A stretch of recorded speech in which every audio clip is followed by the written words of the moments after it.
TBS FM 현재 상황 문제 파악 맥락에 집중 묵직한 질문 흔들리지 않는 중심의 축제 일구 몸쪽 꽉 찬 돌 짚고 쇼미더뉴스 세상을 바라봐 어제의 뉴스가 오늘의 변화 쇼미더뉴스 진실을 찾아봐 오늘의 뉴스가 내일의 역사 쇼미더뉴스 꼭 알아하는 뉴스만 골라서 전해드리겠습니다. 쇼미더 뉴스 전해분을 소개합니다. 뚱커벨 인사이트K 배중찬 소장입니다. 청취자분들 사랑합니다. 뚱블리 정상근 시사 전문기자입니다. 네, 안녕하십니까. 네, 두 분 좀 출출하죠. 예. 네. 만개떡인데 하나씩 드세요. 예. 자, 빨리빨리. 예. 와, 감사합니다. 오랜만에 최고. 사탕을 못 드리고 요새 직접 사신 거예요? 송지연 미소양 사장님께서 보내주신 거예요. 와. 어제 손님 온다 어서 오십시오. 자영업자 원기회복 프로젝트에 출연해 주신 분인데 네. 고맙습니다. 고맙다고 한 말씀 해주세요. 감사합니다. 사랑합니다. 네, 떡이 너무 예쁘네요. 예. 네. 허리케인 만개떡이라고. 사랑이 엄청나더라고요. 예. 어떻게 해요? 아니 오늘 버스를 타려고 정주행이 기다리고 있는데 어디서요? 차 안에서 신사동에서 예. 신사역 앞에서 차에 타신 두 분이 허리케인 사랑한다고 막 손을 흔들어 주시더라고요. 그래요? 네. 아유 감사합니다. 깜짝 놀랐습니다. 아 배수장 버스를 기다리고 네, 서 있는데 제 이름을 부른 게 아니라 창문을 열고 네, 허리케인 가시죠. 그래서 네 갑니다 그랬더니 화이팅입니다. 사랑합니다. 아유, 고맙습니다 여러분들. 네. 삼각산 다란지님께서는 또 제 흉 보고 계시네. 다리 좀 떨지 마세요. 아 여기 좀 카메라 비치지 말아요 좀. 하지정맥인가요? 아니 여기 아니라니까요. 예. 자 오늘은 이제 또 대선 D-105일입니다. 네. 다음 주 월요일이 되면 꼭 D-100일이 되는 거고 네. 예, 얼마 안 남았어요. 네. 자, 첫 번째 쇼미더 뉴스 뭐예요? 심각해진 코로나입니다. 네, 오늘 4천 명이 네. 처음 돌파했죠? 최초로 4천 명이고 역대 최다입니다. 확진자 수가 4,116명. 최초로 4천 명을 돌파했고 역대 최다입니다. 더 심각한 것은 이 서울 지역이 1,730명. 역대 최다입니다. 그리고 어제에서 오늘로 넘어오는 하루 사이에 1,517명이나 폭증을 했습니다. 예. 심각합니다. 네, 우리가 단계적 일상 회복 좀 시작하면서 이렇게 늘고 있는데 사실 뭐 처음엔 뭐 5천 명 얘기도 나오는데 이거 뭐 아닐 것 같았는데 4천 명 넘고 그러니까 사실 겁나요 이제 슬슬. 지금 전문가들은요 더 간다는 겁니다. 네? 더 많아진다는 거예요. 앞으로 더. 예. 아 큰일 났습니다. 정상 기자, 이 네네. 단계적 일상 회복 2단계는커녕 비상조치 얘기가 나오고 있지 않습니까? 네, 정부 내에서도 급박한 상황 뭐 이런 말이 나오고 있는데요. 어제 이 손영래 중앙사고수습본부 사회전략반장이 이 상황이 엄중해지고 있다라고 얘기를 했고 이러한 상황이 계속된다면 어느 정도 방역 조치를 강화하거나 혹은 비상계획까지도 염두에 두고 내부적으로 검토를 해야 되는 상황이다 이렇게 얘기를 했습니다. 그리고 오늘 김부겸 국무총리도 이 수도권만 놓고 보면 언제라도 비상계획 발동을 검토해야 하는 급박한 상황이다 이렇게 얘기를 했는데요. 다만 현재 유행이 이 고령층이나 또 요양병원 시설 같은 이 취약 시설을 중심으로 이루어지고 있기 때문에 또 이제 감염 규모에 비해서 위중증 환자가 좀 많기 때문에 이 지역 사회 일반에 대한 조치보다는 이 고령층을 집중적으로 관리하는 방안을 더 시급하게 보고 있다라고 합니다. 문제는 위중증 환자가 네. 또 늘어나고 있다는 건데 이러다 보니까 병상 수가 부족하다 보니까 정부에서 재택 치료 비율을 높이겠다 이런 발표를 했어요. 네, 재택 치료 비율을 높여서 집에서 치료하는 거죠. 그렇죠. 재택 이제 치료가. 불가피한 상황인데 지금 병상 가동률이 75% 이상입니다. 80% 가까이 된다는 건데 그럼 우리가 생각할 때는 20% 25% 여유가 있네. 제가 취재를 해봤는데 그게 아니래요. 병상은 있어도 의료진이 이 병상에서 치료를 전담할 수 없으면 그 병상이 조금 더 여유가 있는 게 소용이 없답니다. 그렇군요. 그러니까 사실상 지금 포화 상태다. 그래서 어쩔 수 없이 아주 길게 치료를 받고 있는 사람도 집으로 어느 정도 차도가 있으면 돌려보낼 수밖에 없는 상황이고 경증 환자의 경우에는 재택을 더 권장할 수밖에 없는 상황인데 지금 뷰스앤뉴스의 보도에 따르면 위중증 환자가 60대 이상 아스트라제네카 접종사에서 많이 나오고 있다는 거예요. 그래요? AG에서 많이 나오고 있기 때문에 제가 아재 맞았는데. 네, 그러니까 추가 접종을 해야 된다는 이야기도 계속 부스터샷? 나오고 있고 네. 뷰스앤뉴스에서 지금 보도한 내용입니다. 배 소장님은 뭐 맞았어요? 저는 화이자요. 저는 얀센과 모더나 맞았습니다. 전 부스터샷까지 맞았습니다. 아니 이거 어떤 얌체같이. 어떤 백신 접종이 더 좋고 나쁘다 이건 없는 네, 겁니다. 그렇죠. 네. 네. 그냥 보도 내용. 재택 치료에 대한 우려가 있잖아요. 근데 네, 뭐 그렇습니다. 이 재택 치료 대상자들이 어떻게 관리가 되냐면 이 지자체에서 뭐 체온계, 해열제, 산소 포화도 측정기 이렇게 키트를 주거든요. 그러면 이를 통해서 건강 정보를 측정해서 이 어플에 매일매일 입력을 해야 됩니다. 네. 이를 토대로 휴대폰에 이제 이렇게 켜놓고. 네, 맞습니다. 그러면 이제 협력병원의 의료진들이 하루에 2번 이제 모니터링을 하고 고위험군으로 판단되면 하루에 3번 이제 모니터링을 하게 되는데요. 이게 잘 이루어지려면 일단 이 환자가 적극적으로 협조를 해야 되고요. 그리고 의료진이나 행정력이 뒤따라줘야 되는데 왜냐면은 그 생활치료센터 같은 경우에는 약을 그쪽에 다 갖다 놓으면은 그쪽에서 쉽게 나눠줄 수가 있는데 재택치료 같은 경우에는 집까지 다 배달을 해줘야 되거든요. 그래서 행정력도 좀 부족하다 뭐 이런 얘기가 나오고 있고 의료 인력도 부족하고. 네, 특히 이제 심각한 건 의료진 문제인데요. 의료진이 재택 치료가 말이 재택 치료지 또 그런 지원이 있어야 되니까. 그렇습니다. 이 원격 진료를 사실상 이번에 처음 해보는 데다가 또 이 관리 인력이 부족해서 의사 한 명당 이 환자 100명을 좀 체크를 해야 되는 좀 그런 상황까지 갈 수 있다. 좀 이런 우려가 나오고 있습니다. 그렇군요. 자, 이 무엇보다도 이제 예방 접종이 중요한데 네. 생각보다 이 10대나 부스터샷 예약률이 높지가 않다면서요? 높지가 않습니다. 지금 이제 그럼 3번 맞아야 접종 완료냐 이런 볼멘 소리가 나올 정도이고 학생들은 또 전면 등교가 시작됐는데 12에서 17세의 백신 접종률이 상당히 낮은 편입니다. 그러니까 만 18세 이상의 경우에는 최근에 수능이 있었기 때문에 수능을 앞두고 대거 접종을 다 하는 상황이었거든요. 그래서 지금 무슨 문제가 있냐면 추가 접종을 할래도 불편하다.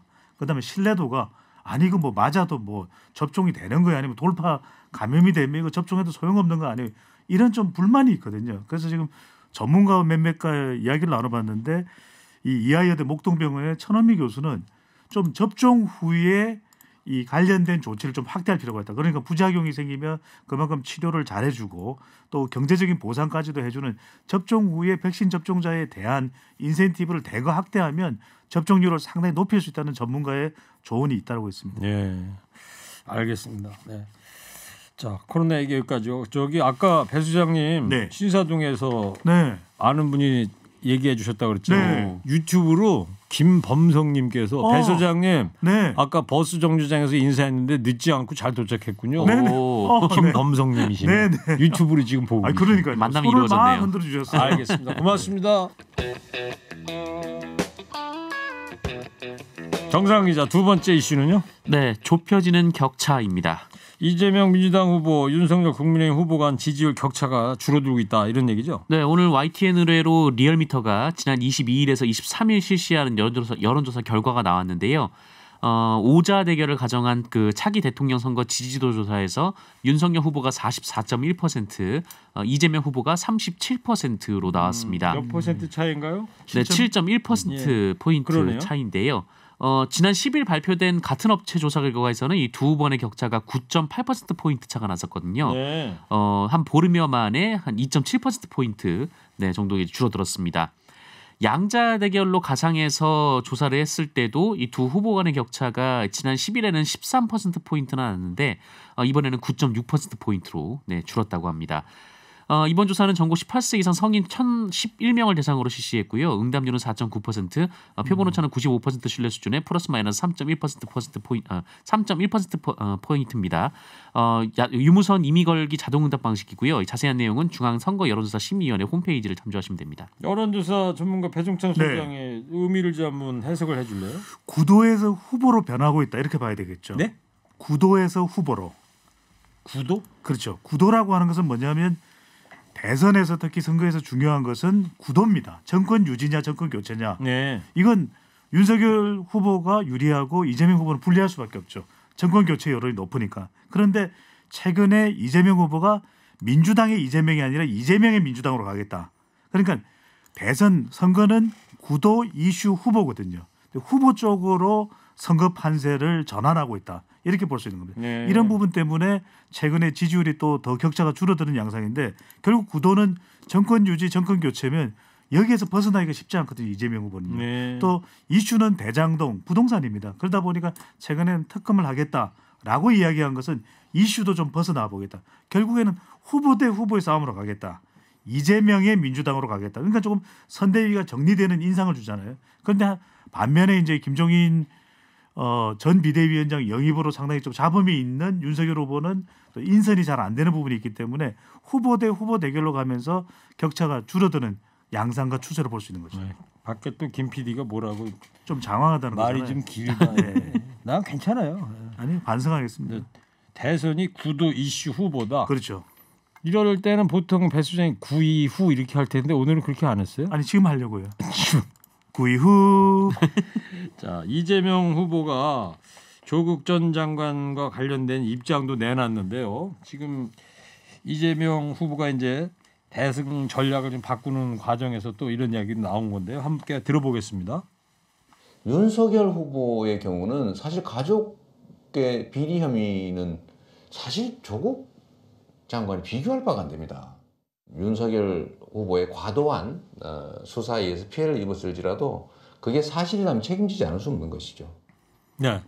이재명 후보 얘기 들었는데 윤석열을 조국과 비교하면서 비판을 하면서도 조국에 대해서는 잘못이 있으면 책임져야 한다 이런 입장이에요. 네, 그렇습니다. 이 윤석열 후보의 과도한 수사로 피해를 봤을지라도 사실이라면 책임지지 않을 수 없다 이렇게 얘기를 했는데요. 다만 본인도 최근 수사에서 똑같이 당하고 있다라면서 이 동변상련이라는 얘기도 하기도 했습니다. 그럼에도 불구하고 집권 세력의 일부로서 이 작은 티끌조차 책임져야 하는 것은 분명하다 이렇게 얘기를 했는데요. 이런 얘기는 지난 7월 이 기자간담회가 있었는데 그때도 이재명 후보가 이 만약 유죄가 확정된다면 조국 전 장관 가족도 책임을 져야 한다라고 한 차례 말한 바도 있습니다. 네. 자, 민주당 쪽 봤고요. 이번에 국민의힘 선대위 구성 어떻게 되고 있어요, 배 수장님 지금? 잘 안 되고 있죠. 핵심은 오늘 오전에 권성동 사무총장이 김종인 전 비대위원장 방문했다고 그러던데. 방문했어요. 방문하고 결론이 안 났어요? 안 났죠. 방문해서 이제 도와달라 이런 이야기를 권성동 사무총장이 했을 겁니다. 그런데 이제 만남을 하고 난 이후에 권성동 의원이 이렇게 이야기합니다. 김 위원장님께 그 총괄 선대위원장으로 오셔서 역할을 해달라고 말씀 전했어요. 네. 전한 거죠. 그러니까 기자들 앞에서 그렇죠. 권 사무총장이 그렇게 얘기를 했다 이거죠. 전했는데 다시 이제 그 얼마 이후에 김종인 전 비대위원장도 사무실로 나오겠죠. 네. 기자들이 취재를 했습니다. 아이고 어떻게 생각하세요? 난 그 의중을 모르겠어요. 아니 나 할 말 없어요. 난 모른다니까요. 이런 이야기를 한 겁니다. 그러니까 이른바 동상이몽이 된 거죠. 네. 근데 여기서 핵심은 뭐냐? 김종인 전 비대위원장은 우리 시간을 통해서 여러 번 이야기했지만 뚜렷합니다. 1번 원톱, 2번 정권을 달라. 정권, 3번 교통정리. 교통정리는 뭡니까? 3K 원제이 나가라 이거예요. 3K는 누구냐? 김병준, 김한길, 권성동, 장제원. 이제 장제원 비서실장은 뭐 비실장 나간다 그랬고 나간다 그랬고 그만뒀고요. 그러면 대기정군하겠다고 권성동은 사무총장이니까 이건 뭐 어떻게 하기 힘들 테고 김한길은 외곽 조직이니까 그렇다 치고 남는 사람이 이제 김병준이 되는 거죠. 네. 김병준이 있느냐 없느냐 이게 최대 관건이 되고 있습니다. 이거 왜 그래요? 김병준 아니, 전 비대위원장. 김병준 전 비대위원장이 윤석열 왜 후보... 사이가 안 좋은 거예요? 김종인 비대위원장하고? 그걸 왜 저한테 물어보세요? 자, 이준석 대표도 김병준 전 비대위원장 용퇴를 요구했는데 당의 입장이 갈리고 있어요. 네, 갈리고 있습니다. 이준석 대표는 김병준 전 비대위원장이 선거대책위원회의 특별조직을 맡는 방안으로, 그러니까 선거대책위원회 본 조직이 아니라 별도의 그냥 특별조직을 맡는 방안으로 정리가 된다면 윤석열, 김종인 간의 갈등이 해결될 것으로 생각한다 이렇게 주장을 했습니다. 그런데 오늘 아침에 이 김어준의 뉴스공장에 김재현 최고위원이 출연을 했는데요. 네. 그렇게 하면 안 된다라고 얘기를 했습니다. 이 김종인 전 위원장이 김병준 전 비대위원장을 그 정도로 중요하게 생각하고 장애가 된다고 생각하진 않을 것이다라고 얘기를 했고 이미 이분들을 모셔서 대선 승리의 발판으로 삼으려고 했는데 대통령 후보가 아닌 사람이 그 문제에 대해서 이런저런 이야기를 하는 건 좀 그렇다라고 얘기를 했습니다. 그리고 조금 전에 윤석열 후보도 뭐 그런 이준석 대표의 발언에 대해서 뭐 적절하지 않다라는 취지로 말을 한 것으로 전해졌습니다. 자, 그리고 김종인 위원장을 민주당에서도 만났다 이런 얘기가 나오던데요. 그러니까요. 김종인 전 비대위원장이 이른바 이번 대선에 뭐 분류칩이 되고 있는 것 같아요. 저도 이제 국회에서 김종인 전 비대위원장을 한번 만난 적이 있거든요. 네. 저를 바라보더니 아무 이야기도 안 하더라고요. 평소에 잘 알고 있는데도 모르죠. 계속 하세요. 네, 민주당이 만난 이유는 있습니다. 첫 번째로는 이번 선거에서 김대중 전 비대위원장의 영향력을 좀 최소화하기 위한 거죠.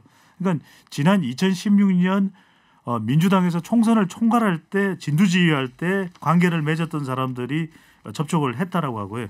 그렇게 하는 이유는 김종인 전 비대위원장이 윤석열 후보와 결합하는 것을 이제 좀 차단하기 위한 것이고, 두 번째로는 오히려 이재명 후보하고 김종인 전 비대위원장 사이가 별로 나쁘지 않아요. 그래요? 가만히 우리 들어보면 김종인 전 비대위원장이 이재명 후보를 겨냥해서 저격한 적이 있나요?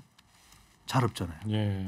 그러니까 두 사람 사이가 나쁘지 않기 때문에 내용을 들여다봐도 지금 이재명 후보가 이야기하는 약한 사람들을 도와야 된다는 역강부약하고, 이번에 김 전 위원장이 역강이 아니고 억이죠. 억강. 억강이군요. 네. 아니, 노안에 와가지고. 네. 자, 그 김 전 위원장이 이야기하는 약자와의 동행, 양극화해소와 비슷하다는 것이기 때문에 약간 좀 이재명 후보하고도 관계가 안 나빠요, 이런 이야기를 하려는 것인데, 아직까지는 그래도 민주당의 전략은 좀 상상 차원이다. 네. 그래도 김종인 전 위원장의 마음은 국민의힘 쪽으로 향하고 있다는 것인데, 앞서 말씀드렸지만 이재명 후보가 성남시장 시절에 2016년에 이 6월 달에 박근혜 정부의 지방재정 개혁안 철회를 요구하면서 강화문에서 농성을 11일간 했었거든요. 네. 이때 이 이재명 후보를 이거 왜 그래? 이 시장 이 바꾸 울먹하면서 이러면 안 돼. 만류했던 인물이 김종인입니다. 그랬군요. 야, 배 수장 촉이 살아있네요. 네. 그런 평론은 제가 오늘 누구한테도 못 듣고 처음 듣는데. 네. 화살촉이죠. 알겠습니다. 자, 지켜보는 걸로 하고요. 네. 그 얘기는 이제. 그리고 전두환 씨의 사망과 관련해서 어제 청와대 조문 조화 일치 없다 이런 입장을 밝히지 않았습니까? 네, 청와대는 이 전두환 전 대통령의 명복을 빌고 유가족에게 위로의 말씀을 전한다라면서도 끝내 역사의 진실을 밝히지 않고 진정성 있는 사과가 없었던 점에 유감을 표한다라고 밝혔습니다. 이에 따라 이 청와대 차원의 조문과 조화 계획은 없다라고 밝혔고요. 장례 절차에 대한 지원도 일체 없다라고 밝혔습니다. 네. 정치권 목소리가 전두환 씨 사망과 관련해서 거의 비슷한데 국민의힘 내부에서는 입장이 좀 갈리고 있어요. 그러니까요. 국민의힘에도 왜 민정당과 또 관련된 인물들도 있거든요. 근데 김기현 원내대표하고 당장에 윤석열 후보하고도 생각이 엇갈려요. 윤석열 후보는 조문을 이야기했다가 한 3시간 후에 번복을 했고, 김기현 원내대표는 여전히 또 조문 갈 수 있는 거 아니냐 이런 이야기가 나오고 있거든요. 조화는 보냈다고 하더라고요. 그러니까요. 그래서 또 이게 생각이 다른데, 이준석 대표는 당 차원에서 조화 정도만 보낸다. 그래서 국민의힘 내부에서도 생각이 3박자 4박자 엇갈리고 있는 상황입니다. 알겠습니다. 자, 세 번째 이슈 뭡니까? 정상 기자? 네, 치킨 대란입니다. 네. 옛날에 우리 무거운 녀석들 했을 때 생각납니다. 예, 치킨. 네네. 다들 입맛을 쫙쫙 다시고 계신데. 이름만 들어도 그냥 자, 미소가 지어지네요. 맛 칼럼니스트 황교익 씨의 치킨 발언이 논란인데, 자, 얘기를 좀 해주세요. 네, 뭐 사실 이전에도 이 황교익 칼럼니스트가 했던 말인데요. 한국 치킨 맛없다라는 얘기입니다. 이유는 이제 닭의 크기인데, 육질이 좋은 닭이 이제 3kg 정도로 키운 닭인데, 우리나라의 닭은 1.5kg밖에 안 된다라는 겁니다. 이 닭을 이제 대량으로 생산하기 위해서 뭐 성장 촉진제를 놓고 좀 어느 정도 크기만 되면 이 사육비를 아끼기 위해서 바로 출하를 한다, 뭐 이런 주장인데요. 한편에서는 뭐 일리 있는 주장이다 이런 얘기도 있지만, 그 문제는 이 얘기를 하면서 이제 한국 치킨은 맛이 없다라거나 그게 맞고 또 모르면 가만히 있어라라거나 부자는 치킨 안 먹는다. 이 치킨은 대한민국 서민 음식이다. 노동자 음식이다. 청소년 음식이다. 뭐 이렇게 얘기를 해서 또 논란이 되고 있습니다. 네. 이러다 보니까 양계업계가 이제 발끈했습니다. 네, 양계협회에서는 황교익 평론가가 농가에 대못을 박았다라고 이야기를 하면서 그 비판 내용을 보다도 아주 얼마나 화가 나 있는지를 짐작할 수 있는데, 치킨 소비를 저해하는 행위가 지속되면 실현 가능한 모든 수단과 방법을 동원해 처절하게 복수할 것임을 천명합니다. 네, 황교익 칼럼니스트한테 그렇게 했다는 얘기죠. 그랬더니 황교익 칼럼니스트는 북한의 대남 비방 성명인 줄 알았어요. 이렇게 서로 간에 설전이 전개되고 있습니다. 알겠습니다. 자, 여기까지 오늘 하고요. 이제 한 줄 평 하겠습니다. 다들 헤드폰 좀 써주세요. 네. 네. 음향 소리 잘 듣고 있다가 박자 딱 맞춰서 해주세요. 자, 졸지에 구설에 오른 전국의 닭들한테 촌철살인 한마디 부탁드릴게요. 우선 배종찬 소장부터 해주시 바랍니다. 꼭 끼워 이런 거 하면 안 됩니다. 3, 2, 1. 꼬꼬댁 백종원한테 갈 테요.